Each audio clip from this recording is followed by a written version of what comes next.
akun Instagram Palembang Terciduk berupa keluhan netizen terkait keponakannya yang mengalami perundungan oleh sekelompok remaja yang mengolok-olok akan memberikan sejumlah uang untuk melakukan hal asusila di tempat umum. Unggahan itu disertakan dua potongan video.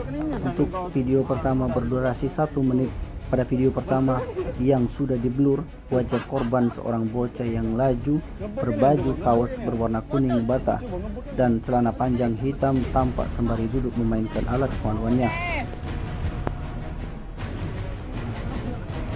Dan video kedua berdurasi 18 detik pada unggahan Palembang Terciduk yang saat itu menunjukkan pada posisi lain saat bocah tersebut mengalami perundungan, di mana pada video kedua bocah itu ditonton oleh video-video pendek sejumlah wanita dewasa berpakaian minim tengah berjoget. Dari hasil pengamatan video tersebut diduga aksi perundungan itu terjadi di kota Palembang. Hal itu didasarkan dari logat bahasa yang didengar dari suara perekam merupakan logat Palembang.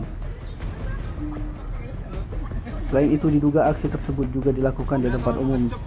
Terlihat beberapa tenan yang ada di belakang bocah tersebut. Selain itu pada akhir video juga terlihat juga video korban perundungan asusila itu merupakan bocah pedagang makanan.